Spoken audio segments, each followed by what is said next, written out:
여러분이 요한복음 8장을 보실 때는요, 예수님께서 세상의 빛이다라고 말씀을 하셨는데 그 이유가 무엇인가 이것을 좀 생각하시면서 보시면 좋겠습니다.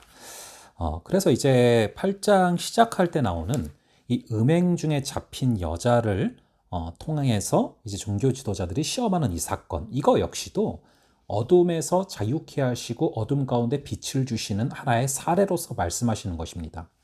이 종교 지도자들이 음행 중에 잡힌 여자를 데리고 와서 예수님을 시험합니다.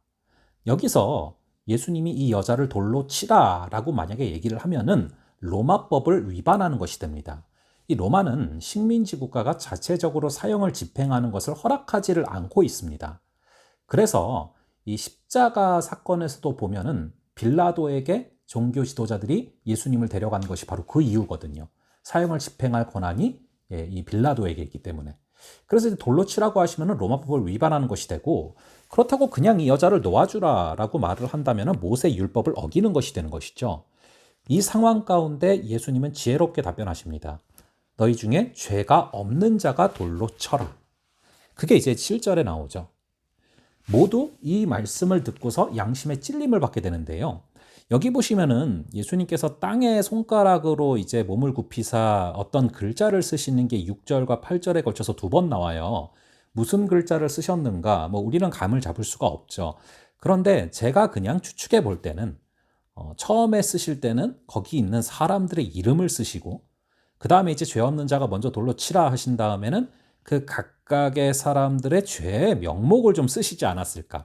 그래서 그들이 이 말씀을 듣고 양심의 가책을 느껴서 어른으로부터 시작해서 젊은이까지 하나씩 하나씩 나간 게 아닐까 생각을 해봅니다. 이것은 그냥 정말 추측인데 무엇인가를 쓰시고 그래서 양심이 찔렸다는 거예요. 그래서 결국에 이 여자를 용서하시는데 이것은 그냥 용서가 아니라 회복을 위한 용서입니다. 그래서 예수님의 사랑을 경험한 이후로 이 여인은 죄와 싸우는 삶을 살았을 것이다 라는 것을 우리는 명확히 알 수 있습니다. 우리 역시도 죄랑 싸우는 삶을 살아가는 것, 이것이 사실 우리가 빛 가운데 나아가는 삶인 것이죠. 자, 이어서 12절부터는 세상의 빛이다 라고 말씀을 하시는데요. 여러분, 이 초막절에 대해서 저희가 요한복음 7장 때도 좀 나눴는데요. 초막절에는 이 반석에 물을 붓는 의식을 함과 동시에 성전 뜰에다가 등불을 밝혀둡니다. 그런데 이것이 무엇을 의미하냐면요. 광야 여정 가운데 불기둥으로 그들을 인도하셨다라는 것을 기념하는 것입니다. 그래서 예수님께서 나는 세상의 빛이니 나를 따르는 자는 어둠에 다니지 아니하고 생명의 빛을 얻으리라 라는 이 말씀은 결국 우리 주님께서 마치 불기둥처럼 어둠 가운데도 우리를 선명하게 또 정확하게 우리를 하나님의 예비하신 곳으로 이끌어 가신다라는 것을 말씀하시는 것입니다. 자, 이어서 이제 36절에 보시면은 이제 예수님께서 자유를 주시는 그런 장면이 나오는데요. 진리가 너희를 자유케 하리니, 이게 요한복음 8장에 나오는 유명한 구절이죠. 이것은 로마로부터의 정치적 자유가 아니라 하나님을 섬길 수 있는 자유를 준다라는 말씀이었습니다. 인간은 원래 하나님과 교제할 수 있는 하나님의 형상으로 창조되었는데 죄로 말미암아 자격을 박탈당했습니다. 하지만 예수님을 믿는 자는 다시금 하나님의 형상을 회복하여서 자유롭게 하나님을 섬길 수 있게 되는 것이죠. 여기서 우리가 진지하게 고민해 볼 것은요. 우리는 죄악을 저지르는 것을 자유라고 착각하는 경향이 있습니다. 하지만 여러분, 하나님을 섬길 수 있는 게 자유예요. 죄를 짓는 게 자유가 아니라 죄를 안 지을 수 있는 자유가 있다는 것입니다.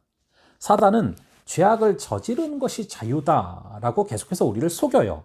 하지만 곰곰이 되돌아보면은 우리가 죄악이 거듭되고 죄악된 선택을 계속하다 보면 결국 죄의 종이 돼서 죄의 노예가 되어서 아무것도 할 수 없는 그런 상태, 비참한 상태에 빠지게 됩니다. 하지만 예수님의 멍에를 메고서 우리가 죄를 안 짓는 선택을 하고 하나님을 선택하는 그 결정을 하다 보면은 당장에는 무거워 보일 수 있을지 모르겠지만 그것이 우리에게 참된 자유를 주는 것이죠. 죄악을 저지르는 자유가 아니라 죄악을 저지르지 않는 그런 자유를, 우리를 예수님께 매이게 하는 그런 자유가 우리 안에 있기를 간절히 바랍니다. 자, 그럼 다음번에 또 뵙도록 하겠습니다.